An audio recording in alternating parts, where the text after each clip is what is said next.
What if I told you Excel has a function that decides what data you should see automatically, instantly, and perfectly every time? You tell Excel what you want and it keeps delivering the right result automatically. Be it sales report, attendance list, error logs, dashboards, the same single idea powers all of them.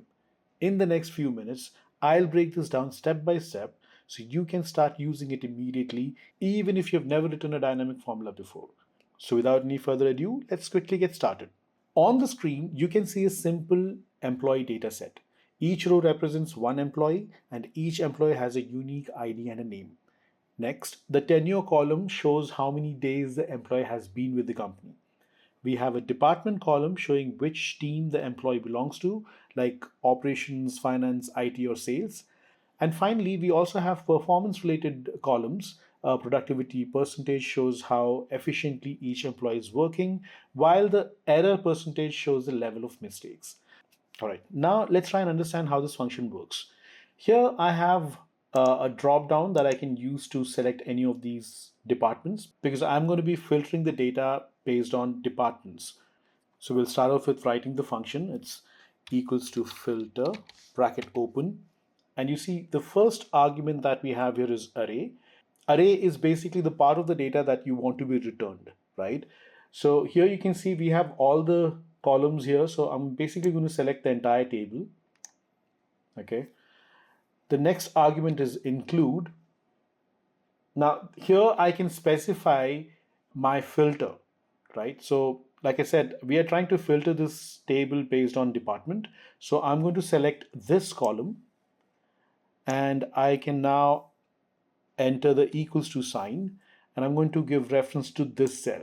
Basically, I'm telling the filter function that I want you to filter out the department you see in here. As of now, I don't have anything there, so it will not filter out anything.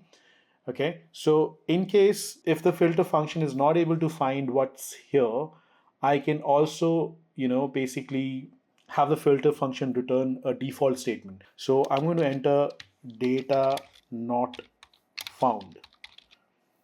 Okay, if I close the function and press enter, it says data not found because the filter function is not able to find a blank cell in here, right?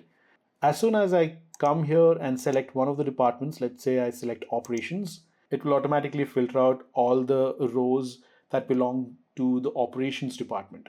I've also applied a conditional formatting here so that it becomes visually easier for us to, make sure that we have the right data here. This is not required. This is just for the video, just so that it's easy for you and me to, ensure that we have the right data coming back to us.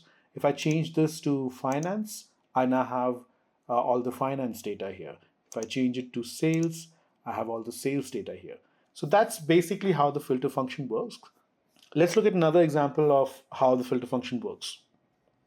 Now here we have the same table, but this time around we don't want the entire table to be returned.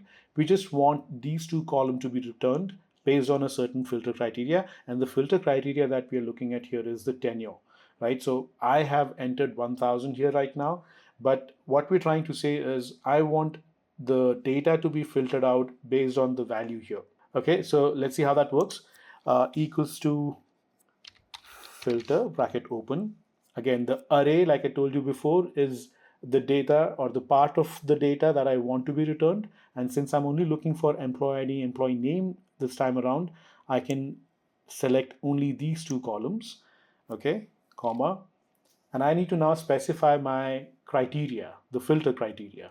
And the filter criteria is coming from this column, so I'm going to select this column. And this time around here, instead of entering the equals to sign, I can I can enter the greater than or equals to symbol. This will give me anything that is greater than or equal to this value, right? So I'm going to select this, okay? And in case if the function is not able to find anything that matches this value, then it can give me no data found. This could be anything, right? It doesn't have to be no data found. It could be anything, any message of your choice. I just decided to go with this. If I press enter, it says no data found. because there's no one who's completed more than 1,000 days in this company. If I change this to, let's say, 800, I get the name and employee IDs of people who've spent more than 800 days, equals to or greater than 800 days in the company. If I change this to, let's say, 400, I have the list of people who've been in the company for at least 400 days, right? So this is how the filter function works. If you find this video informative, please like the video. If you want to watch similar videos, please subscribe to the channel. I'll be posting 2 videos every week, and I'll make sure that the videos are informative. They, help you understand Excel better.